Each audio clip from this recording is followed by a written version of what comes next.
That plays right into therapeutic communication. The notes have a lot of specific techniques, sitting at eye level, open posture, but the one that really stands out to me as a trap is silence. Oh, silence is incredibly powerful. And it's incredibly uncomfortable for most people. Why is that? In normal social interaction, silence is a vacuum. We rush to fill it because it feels super awkward. But in a therapeutic setting, silence is often when the patient is doing the hardest work. Doing the work? What do you mean by that? They are processing a heavy diagnosis. They are gathering the courage to tell you the thing they're actually terrified of. If you jump in with, about your morning medication, just to break the tension in the room, you might completely cut off the most important piece of data they were about to give you. Wow, so you just have to sit in the awkwardness. You do. You have to be okay with it. And speaking of things not to do, the don'ts here are pretty clear, but let's look at the why. Why questions, actually. Why are we supposed to avoid asking a patient why? Like, why did you stop taking your medication? Because it immediately feels judgmental. Even if you don't mean it that way, a why question puts the patient on the defensive. They feel like they have to justify their actions to an authority figure. It's much better to say, tell me more about what was happening when you stopped the medication. It opens them up instead of shutting them down. That's a great nuance. Another huge one is false reassurance, saying, don't worry, everything is going to be fine. I mean, we say this to our friends and family all the time. Why is it poison in a hospital? Because you absolutely cannot guarantee it. And it destroys trust.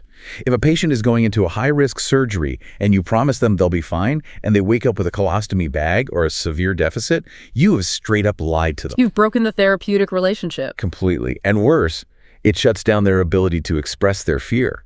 If you just say, oh, it'll be fine, they feel like they aren't allowed to say, I'm terrified I might not wake up from this. So the better approach is just acknowledging the fear directly.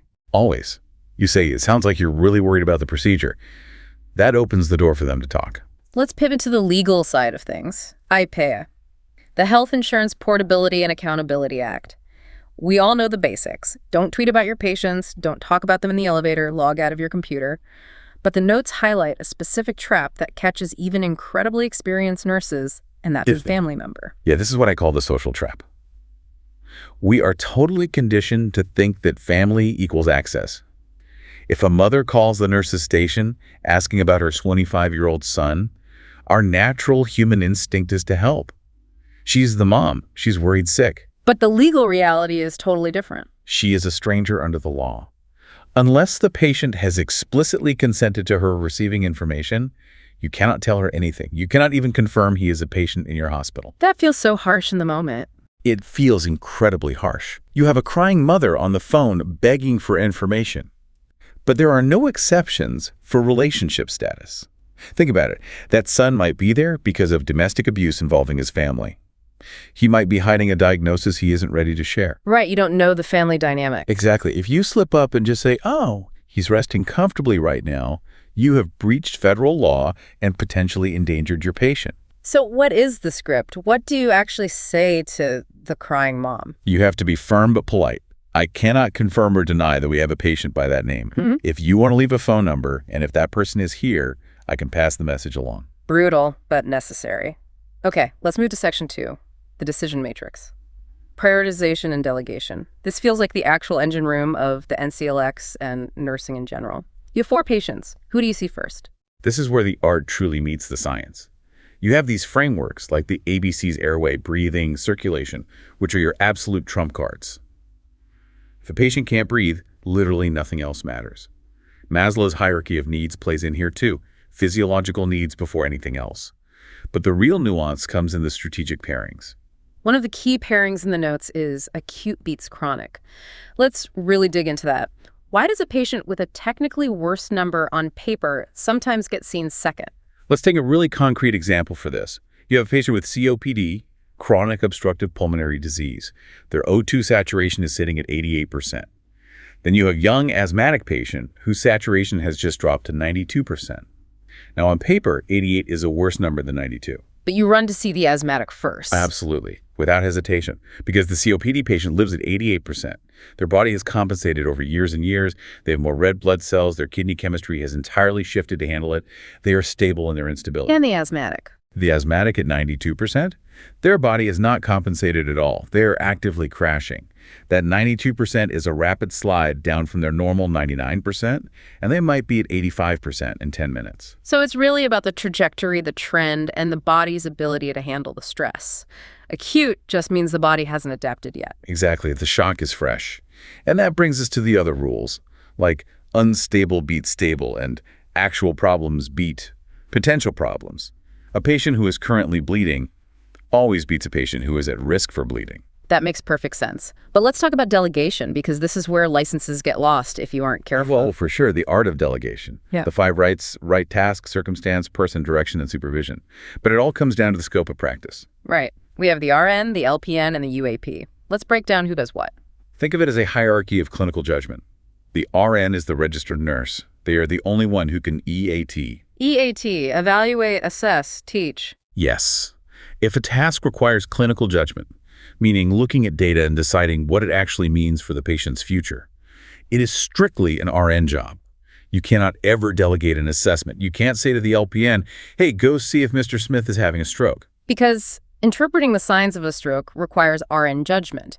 But the LPN, the licensed practical nurse, they can still do quite a bit, right? They can. They are licensed nurses. They can handle stable patients with predictable outcomes. They can give oral and intramuscular meds. They can reinforce teaching. So the RN has to teach the newly diagnosed diabetic patient how to draw up and use insulin. That's initial teaching. But the LPN can remind them of the steps the next day. That's the reinforcement. And what about the UAP, the unlicensed assistive personnel or nurse tech? They handle standard, unchanging procedures on stable patients. Activities of daily living, hygiene, feeding, taking vitals, measuring intake and output. But here's the massive trap that catches people on exams and in real life. If the patient is unstable, the UAP cannot take their vitals. Wait, really? I mean, taking a blood pressure is a mechanical skill. You push a button on a machine. Why can't a tech do it on a sick patient? Because on an actively crashing or unstable patient, the blood pressure isn't just a number to be recorded, it's an active assessment. The RN needs to be the one in the room feeling the quality of the pulse. Is it thready? Is it bounding? Is the pressure dropping while I'm physically standing here looking at them? A UAP is trained to write the number down, not interpret the nuance of the crash. Got it. Okay, let's shift gears. We are entering the clinical deep dive portion of the show, Section 3, cardiovascular red flags and emergencies. We have to talk about the do not touch rule. Abdominal aortic aneurysm. This is a terrifying pathology to me. Can you describe what is actually happening inside the body here? Picture the aorta. It's the main highway of blood coming straight out of the heart, running down through the chest and right through the center of the abdomen. It's a massive vessel, and it's under very high pressure. In an aneurysm, the wall of that vessel weakens, usually from age, atherosclerosis, or heavily from smoking, and it starts to bulge out like a balloon. Like a weak bubble on the side of an old bicycle tire. Exactly like that. Wow. And the bigger that bubble gets, the thinner and weaker the wall becomes. It is extremely fragile. The notes mention a specific risk profile, older male, smoker, history of high blood pressure, and they present with what's called a pulsating abdominal mass. Yeah, you might look at their stomach and see it literally pulsing in time with their heartbeat. Or they might complain of a deep, gnawing back or abdominal pain. Now, the natural instinct of a nurse doing an abdominal assessment is to palpate, to press on the abdomen, to check for tenderness or rigidity. And that is exactly what you cannot do under any circumstances. Never. Do not touch it. If you palpate that mass, you're applying external mechanical pressure to a balloon that is already at its absolute breaking point. You can mechanically rupture their aorta right then and there. And if it ruptures, It's catastrophic. The mortality rate is sky high. If it ruptures, you'll see signs of massive internal bleeding immediately. Sudden tearing, ripping back pain. They go straight into hypovolemic shock, blood pressure bottoms out, heart rate spikes to try and compensate. At that point, you aren't assessing anymore. You are initiating a massive transfusion protocol and rushing them to the OR. terrifying. Let's move to a concept that I think confuses literally everyone the first time they hear it. HIT, heparin-induced thrombocytopenia. Oh, this is a classic paradox. It totally breaks students' brains because it seems to violate all the rules of logic we just learned. Right. Heparin is an anticoagulant. It thins the blood. We give it to stop clots from forming. But the massive warning for HIT is that it causes clotting. And the name itself, thrombocytopenia, literally translates to low platelets. Usually when you have low platelets, you bleed. So we have a blood thinner causing low platelets, which somehow results in massive life-threatening clotting. Walk us through this mechanism because it sounds made up. Okay, let's visualize the bloodstream. You give a patient heparin. In a small percentage of people, their immune system looks at that heparin and says, I don't like that. That's an invader. So it forms antibodies. But these antibodies don't just bind to the heparin, they bind to the heparin and the patient's own platelets at the same time. Okay, so now we have these clumps, these antibody heparin platelet complexes floating around in the blood. Right. And usually when antibodies bind to something, it marks it for destruction. That does happen here. The spleen sees these complexes and starts eating them up, pulling them out of circulation. That explains the drop in numbers. That's your thrombocytopenia. Okay, so the platelet count drops, but where do the clots come from? Why aren't they bleeding? Here is the crazy twist. These specific antibodies don't just mark the platelets for death, they actually activate them first. It's like, think of it like kicking a hornet's nest. A hornet's nest. Yeah, you might crush a few hornets when you kick the nest, so the total number goes down. But the rest of them? They are swarming, angry, and attacking everything in sight. The remaining platelets get turned on aggressively. They release pro-clotting factors like thrombin and start clumping together all over the place. So the platelets are being used up, which drops the lab count because they're too busy forming dangerous microclots all over the patient's body. Exactly. They are forming clots in the deep veins of the legs, shooting to the lungs as pulmonary embolisms, even cutting off microscopic circulation to fingers and toes, causing gangrene. So you are in a massive hypercoagulable state despite the low lab numbers. That perfectly explains the treatment protocol then. The notes say if you see platelets drop by 50% or fall below 150,000, usually around 5 to 10 days after starting heparin, and you suspect HIT, what is the one thing you must never, ever do? You must never give them more platelets. Even though the lab printout says their platelets are critically low. Even though they are low. If you transfuse platelets, you are just throwing fresh dry wood onto a raging fire. The antibodies will just instantly activate those new platelets and create even more clots. So what's the intervention? You have to stop all heparin immediately, cut off the fuel, that includes heparin flushes for IVs, everything, and you switch them to a completely different class of blood thinner, usually a direct thrombin inhibitor like argatroban or bivalirudin. That is a crucial takeaway. Don't treat the lab number, treat the underlying mechanism. Before we leave cardio, just a really quick note on MI, myocardial infarction, specifically in women. This is so important. The Hollywood heart attack, the guy clutching the center of his chest, the elephant sitting on it, the left arm going numb, that is primarily based on male physiology.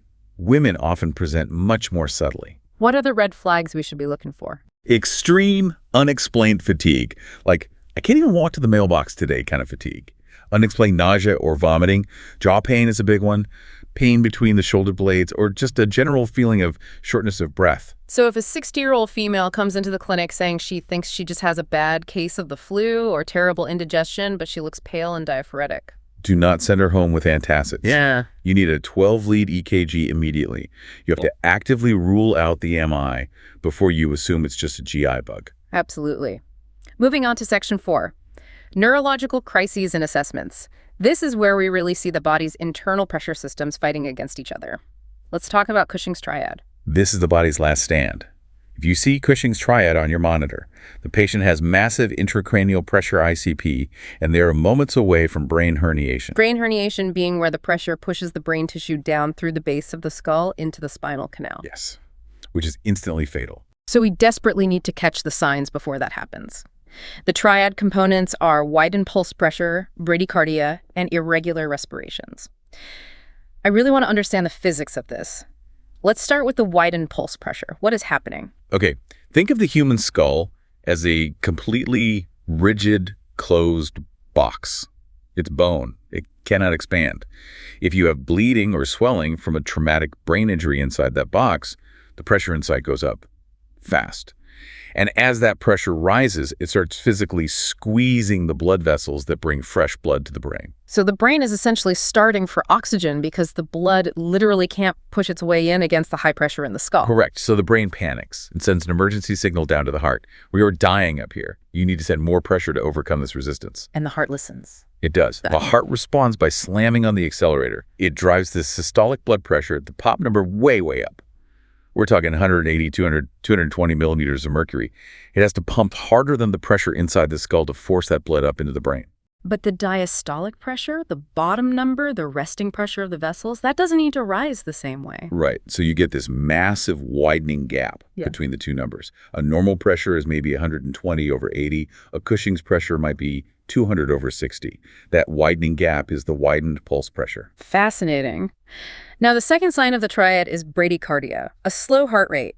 But that seems totally contradictory. If the brain is panicking and the heart is pumping like crazy to raise the pressure, why on earth would the heart rate slow down? It's a mechanical reflex of the body. You have these baroreceptors, pressure sensors, in your major arteries.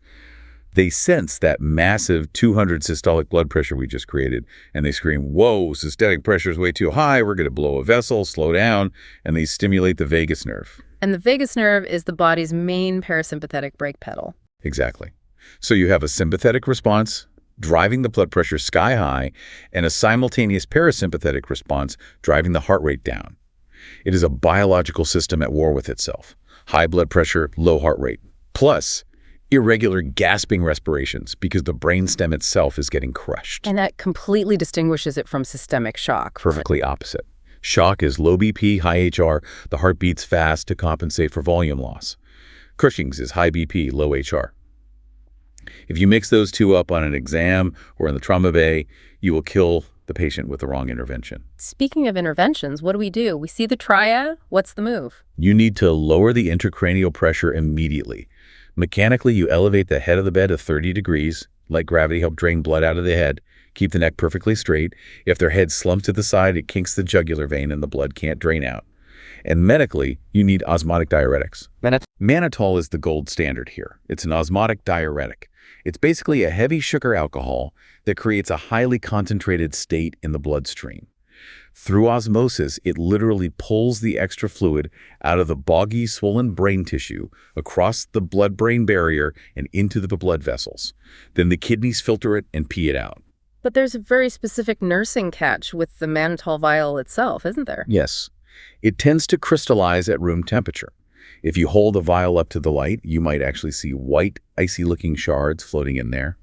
You obviously cannot inject crystals into someone's veins. You have to warm it or use a specific filter needle and filter tubing to catch the crystals before they enter the patient. Good to know. And once that fluid moves from the brain into the blood vessels, where does it all go before it hits the kidneys? It goes straight to the heart and the lungs.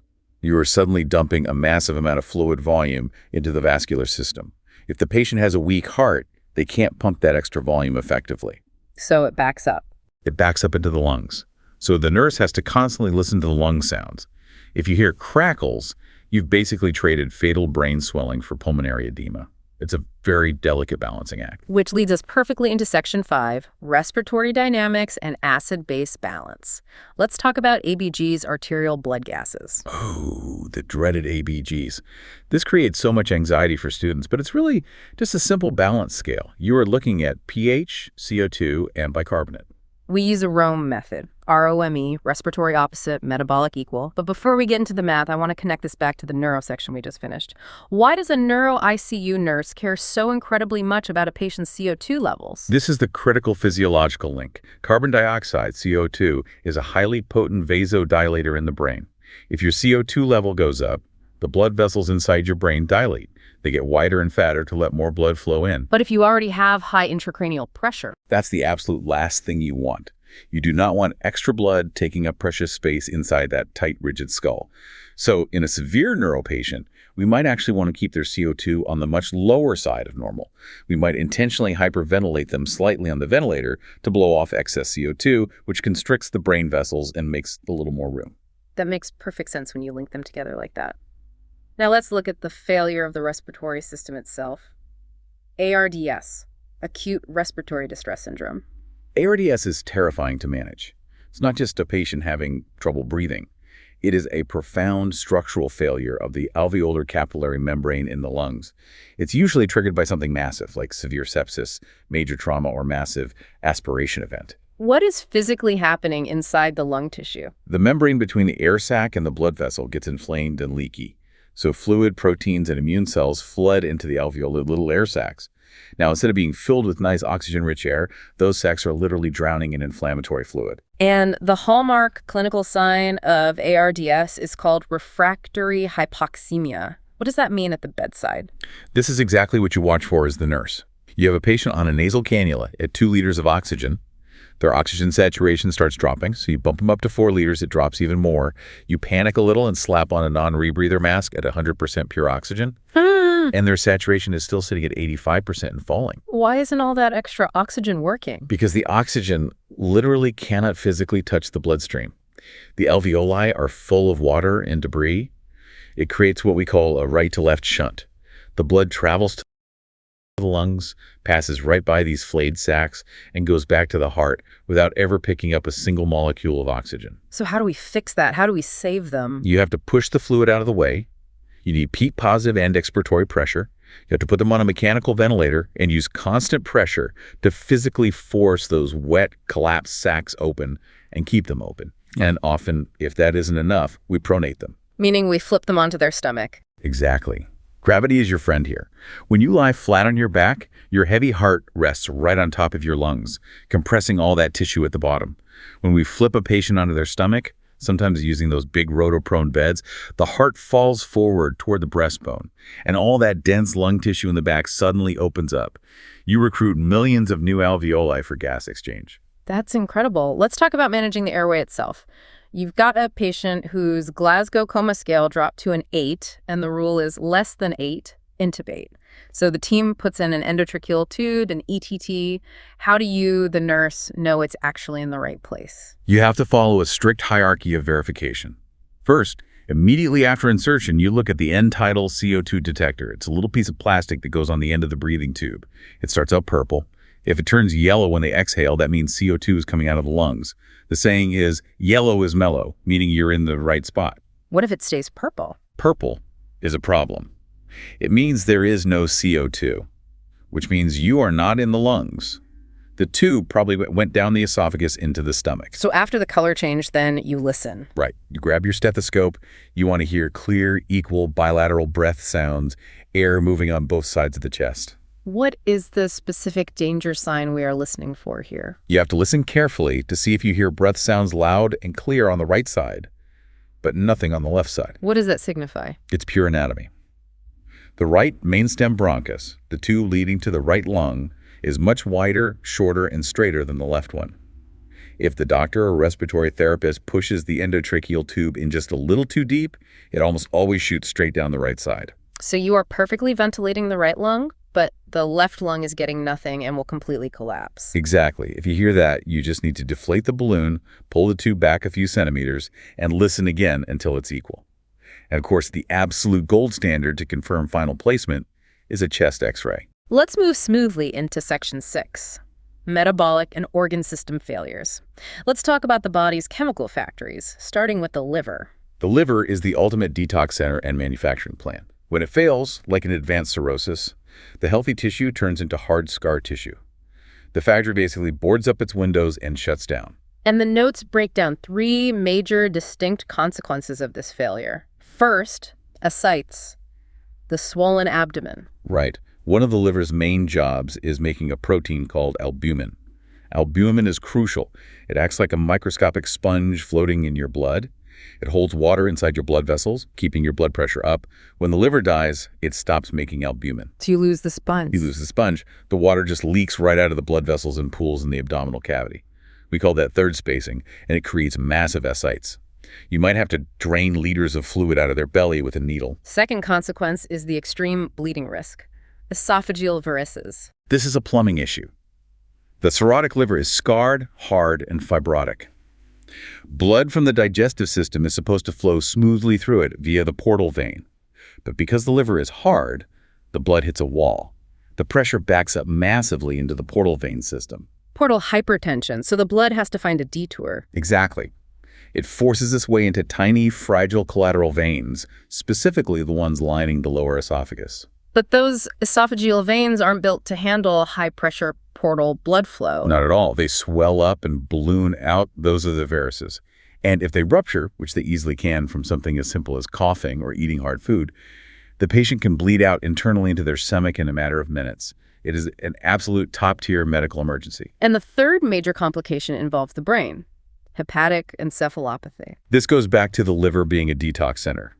When you digest protein, it creates ammonia as a toxic byproduct. A healthy liver breaks that ammonia down into urea so you can pee it out. When the liver fails, ammonia builds up rapidly in the bloodstream. And ammonia is highly neurotoxic. Yes, it crosses right over the blood-brain barrier. It poisons the brain. What does that look like in the bed? Initially, confusion, agitation, slurred speech. They might sleep all day, but the classic testable sign is called asterixis, or the liver flap. If you ask the patient to hold their arms straight out in front of them and bend their hands back like they're telling someone to stop, their hands will uncontrollably flap forward. And the treatment for this is arguably everyone's least favorite medication to administer. Oh, lactulose. It is a thick soap syrup. It works by binding to the toxic ammonia in the gut and acting as a powerful osmotic laxative. You literally force the patient to poop out the toxins. It causes severe diarrhea, which is absolutely miserable for the patient, and frankly, a ton of cleanup for the nurse. Yeah. But it is life-saving. It clears the brain. Since we're on metabolic issues, let's briefly touch on pancreatitis. Another incredibly painful condition. The pancreas creates digestive enzymes, right? Amylase and lipase. Usually these stay inactive until they reach the intestines. In pancreatitis, they activate early while still inside the pancreas. So the pancreas is essentially digesting itself. Autodigestion. It is agonizingly painful. Your labs will show wildly elevated lipase, that's the most specific marker, and amylase. What's the priority nursing treatment? You have to put out the fire by resting the pancreas. That means strict MPO, nothing by mouth, not even water. Often we drop a nasogastric tube to suction out any stomach acids. You pump them full of IV fluids to prevent shock, and you give heavy pain control. But the key is complete bowel rest. Let's look at kidney function in labs for a minute, especially as they relate to severe infection. The notes bring up a very specific hematology term here: bands, or a left shift. Can you explain that analogy? It's super helpful. Okay, think of your white blood cells, specifically the neutrophils, as the body's standing army. The mature segmented neutrophils are your fully trained veteran soldiers. They easily handle day-to-day skirmishes, minor cuts, small bugs. But then a massive war starts, something like sepsis. Right, a huge systemic infection. The body sends out all the trained soldiers to the front lines, but the infection is so bad that they are getting overwhelmed and dying off rapidly. The bone marrow, which is the training camp, panics. It says, "We are losing the war. We need more troops right now." But it doesn't have time to fully train them. So it sends out the raw recruits. It sends out the babies. These immature, untrained neutrophils are called bands. If you draw blood and look at a smear and you see a high percentage bands, usually anything over 10%, it means the body is absolutely desperate. It is throwing children at the enemy line because it is completely run out of adults. That is what a left shift is. And clinically, it is a massive red flag that a severe acute infection is currently winning. Precisely. If you see a left shift on the morning labs, you need to assess that patient immediately because they are likely decompensating and heading into septic shock. All right, section 7, surgical complications and injuries. Let's look at the thyroidectomy. Removing all or part of the thyroid gland in the neck. What is the biggest risk? Well, it's high-value real estate. The neck contains the airway, the trachea, and major massive blood vessels. So obviously, any swelling that compresses the airway or any major bleeding is your absolute priority one. You listen for stridor, that high-pitched wheezing sound, which means the airway is closing. But the hidden sneaky risk is calcium. Why calcium? The thyroid controls metabolism, not bones. True, but sitting right on the back of the thyroid gland, embedded in the tissue, are 4 tiny pea-sized glands called the parathyroid glands. They are the master thermostat for calcium levels in the blood. And during a thyroid removal surgery? The surgeon is careful, but those little glands can easily get accidentally nicked, accidentally removed, or just stunned into silence by the trauma of the surgery. If they stop working, calcium levels in the blood crash rapidly. Hypocalcemia, what does that actually look like in a post-op patient? Calcium's job in the blood is to stabilize nerve and muscle membranes. Without enough of it, everything gets hyperexcitable and twitchy.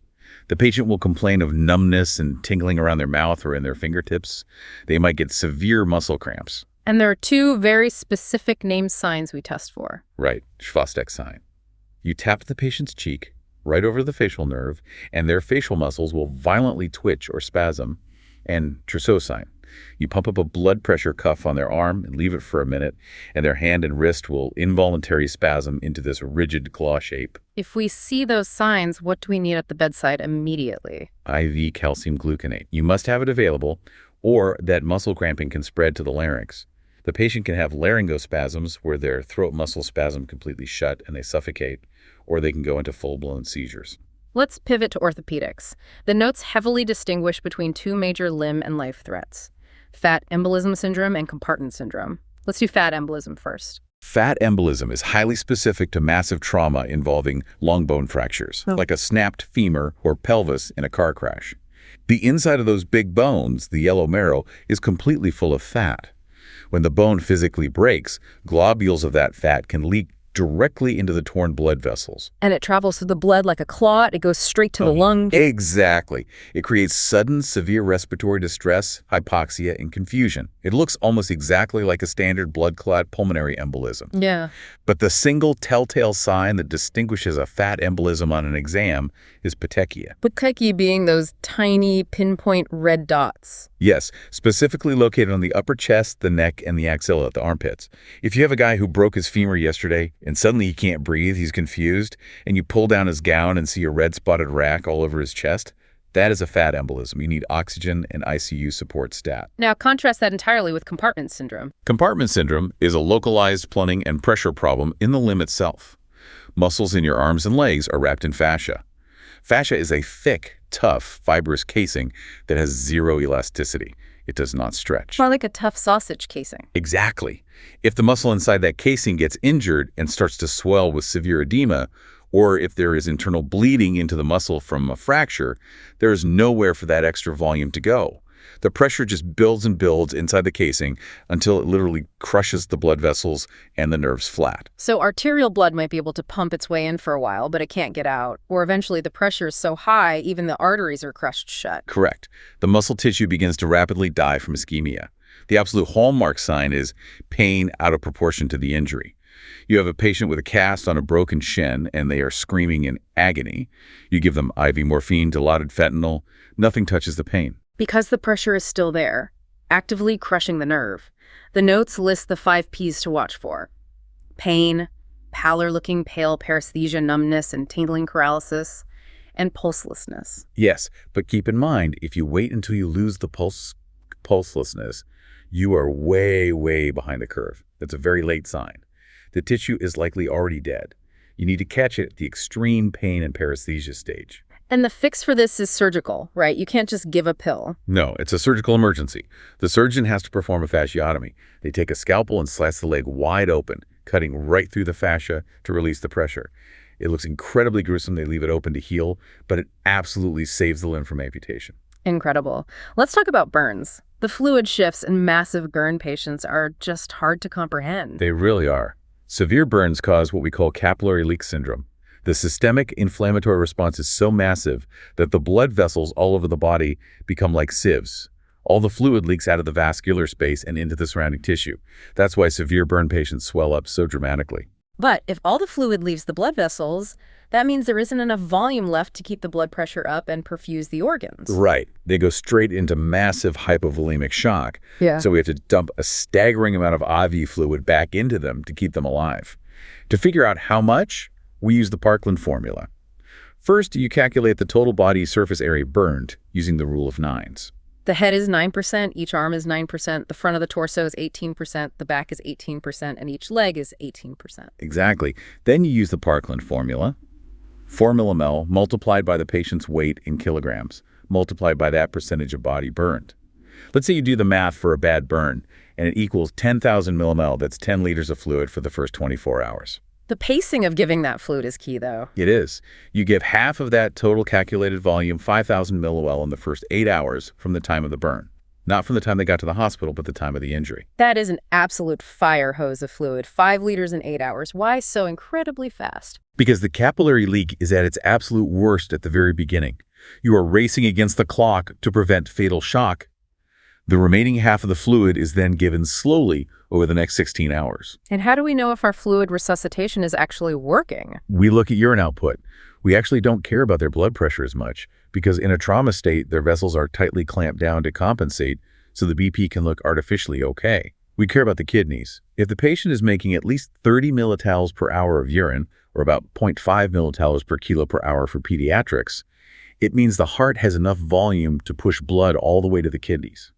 If the urine stops, your tank is empty and they are dying. Such a great metric. Finally, Section 8, devices and pharmacology. Let's quickly touch on pacemakers. When you have a patient with a pacemaker, you are primarily looking at the EKG monitor for what we call capture. On the strip, you'll see a sharp vertical spike. That's the machine firing its electrical charge. It must be followed immediately by a wide QRS complex. That's the physical heart muscle responding to the shock and contracting. Spike bump. Spike bump. Exactly. If you look at the monitor and you see spike, and then just a flat line, that is called failure to capture.